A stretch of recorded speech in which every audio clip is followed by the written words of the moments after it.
అంటే అన్ని సంవత్సరాల పాటు అటు మొఘలాయలు లేదా ఇటు బ్రిటిషర్లు విదేశీయుల చేత పరిపాలించేటువంటి భారత్లో ఇంకా విదేశీ ఛాయలు పోలేదనేటువంటిది ఆర్ఎస్ఎస్ నమ్ముతుంది. ప్రపంచంలో అనేక దేశాల వాళ్ళు విదేశీయుల యొక్క పరిపాలన, విదేశీయుల యొక్క కట్టడాలకు సంబంధించిన చిహ్నాలు కనుక ఉన్నట్లయితే స్వతంత్రం పొందిన తర్వాత ఆ జాతీయులు దాన్ని అవమానంగా భావించి అలాంటి కట్టడాలను కూల్చేసుకుంటారు, వాళ్ళు తొలగించుకుంటారు వాళ్ళు. ఇది ప్రపంచంలో అన్ని దేశాల్లో జరుగుతున్నటువంటిదే. ఏ దేశముని తప్పు పట్టలా ప్రపంచంలో. ఒక్క భారతదేశంలో విదేశీయుల యొక్క కట్టడము తొలగిపోయి స్వదేశీయుల యొక్క స్వాభిమానమైనటువంటి అక్కడ పూర్వ మందిరం ఉన్నది, లేని దాన్ని సృష్టిస్తే మీరు తప్పుడు ప్రచారం చేయొచ్చు.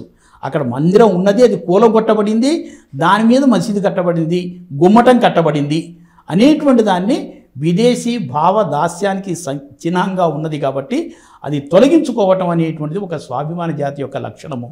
అది స్వాభిమాన సంకేతము అంటే, అది నిజమైన స్వాభిమాన స్వతంత్రము అంటే. కాంగ్రెస్ పోరాటం చేసినట్టుగా ఆర్ఎస్ఎస్ ఎక్కడ కూడా స్వతంత్ర సంగ్రామంలో పాల్గొనలేదు. మేము జైలుకు వెళ్ళినట్టుగా, కాంగ్రెస్ వాళ్ళు త్యాగం చేసినట్టుగా, కేవలం కాంగ్రెస్ త్యాగాల వల్ల మాత్రమే దేశానికి స్వాతంత్రం వచ్చిందనేటువంటిది కాంగ్రెస్ గత 75 సంవత్సరాలుగా పాఠ్యపుస్తకాల్లో కానీ చరిత్రలో కానీ అనేక రకాలుగా చెప్తున్నటువంటి అంశం. అంటే కాంగ్రెస్ నాయకులు తప్ప ఇంకెవరు స్వాతంత్రం కోసం పోరాటం చేయలేదా? అందులో ఆర్ఎస్ఎస్ చేసిందా, చేయలేదా? చరిత్రను మసిపూసి మారేడికాయ చేయటం అంటే అదే. ఆ రోజున కాంగ్రెస్ చేసిందంటే అర్థం ఏమిటంటే, దేశంలో అనేక సంస్థలు ఉన్నాయి, అనేక సంస్థలు కూడా దేశ స్వాతంత్ర్యం కోసం పోరాటం చేశారు, అనేక మంది వ్యక్తులు కూడా పోరాటం చేశారు.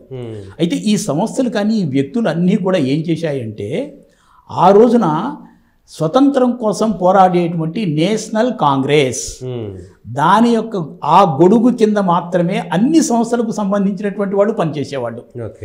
అన్ని సంస్థలతో సంబంధం లేనటువంటి సామాన్య సగటు భారతీయుడు కూడా నేషనల్ కాంగ్రెస్ గొడుగు కిందనే దేశ స్వాతంత్ర్యం కోసం పోరాటం చేస్తూ ఉండేవారు.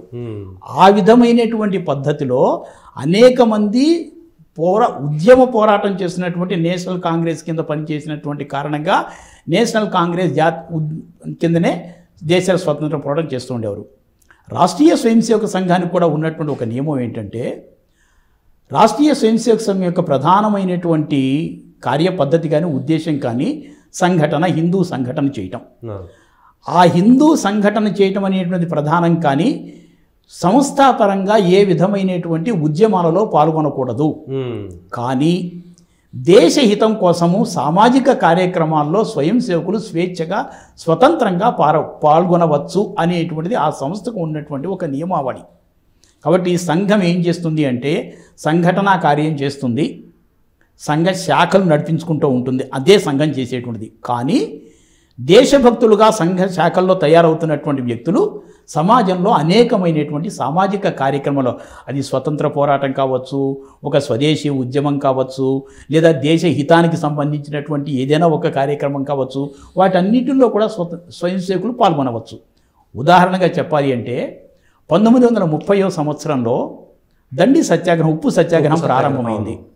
మధ్య పరగణాలలో సంఘం విస్తరించింది. ఆ సమయంలో బాగా ఆ సమయంలో సంఘం విస్తరించినటువంటి వాటికి మధ్య పరగణాల్లో ఉప్పు సత్యాగ్రహం చేసేటువంటి అవకాశం లేదు.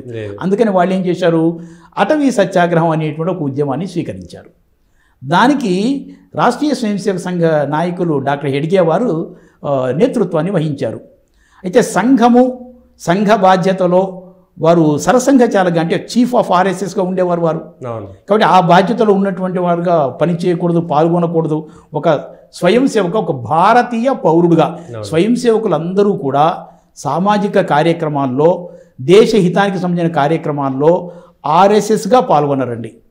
వాళ్ళు ఒక భారతీయ పౌరుడుగా, a citizen of a Bharat, a responsible citizen, ఆ విధమైనటువంటి పద్ధతిలో పాల్గొంటారు. డాక్టర్ హెడ్గే వారు చీఫ్ ఆఫ్ ఆర్ఎస్ఎస్ ఏం చేశారు, ఆ చీఫ్ ఆఫ్ ఆర్ఎస్ఎస్ రెస్పాన్సిబిలిటీని డాక్టర్ పరాంజపే అనేటువంటి ఆయనకి అప్పచెప్పి ఆయన బాధ్యత లేకుండా ఒక భారతీయ పౌరుడుగా ఆ అటవీ సత్యాగ్రహంలో పాల్గొన్నారు. అనేక మందిని ఆ అటవీ సత్యాగ్రహంలో పాల్గొనేటువంటి విధంగా చేశారు. మీకు కావాలంటే నేను ఆ పేర్లు కూడా మీకు చెప్తా. చరిత్రలోకి ఎక్కనటువంటి పేర్లు, ఎక్కదగినటువంటి పేర్లు డాక్టర్ హెడ్గే వారితో పాటుగా అప్పాజీ జోషి, బాలాసాహెబ్ ధావలే, నారాయణరావు దేశపాండే, దాదారావు పరమార్థే, వాంఖడే, ఘరోటే, అంబాడే, భయ్యాజీ కుంబాల్వార్, త్రయంబకేశ్వర్ దేశపాండే, పలేవార్, ఇలా అనేక మంది పాల్గొన్నారు. ఇది కాకుండా ఎక్కడెక్కడైతే ఆర్ఎస్ఎస్ శాఖలు బలంగా ఉన్నాయో, ఎక్కడైతే ఆర్ఎస్ఎస్ శాఖలు ఉన్నాయో అక్కడ స్వయం సేవకులందరూ కూడా ఆ గ్రామాల ప్రజలందరినీ కూడా ఉత్తేజపరిచి స్వయం సేవకులందరూ ఆ గ్రామాల ప్రజలతో పాటుగా ఆ సత్యాగ్రహాల్లో వాటిల్లో పాల్గొన్నారు. కాబట్టి ఏంటంటే సంస్థాపరంగా ఆర్ఎస్ఎస్ పాల్గొనదు. ఆర్ఎస్ఎస్లో పనిచేస్తున్నటువంటి ఆర్ఎస్ఎస్లో ఉన్నటువంటి స్వయం సేవకులు ఒక భారతీయ సగటు పౌరుడుగా పౌర బాధ్యతలను నిర్వహించేటువంటి వ్యక్తిగా ఉద్యమాలలో పాల్గొన్నారు. కాబట్టి ఆర్ఎస్ఎస్ సమాజంలో విలీనమైనటువంటి సంస్థ. అది ఒక ప్రత్యేక ఐడెంటిటీ కోరుకునేటువంటి సంస్థ కాదు. సమాజమే సంఘము, సంఘమే సమాజంగా భావిస్తూ దేశ హితం కోసం పనిచేస్తున్నటువంటిది.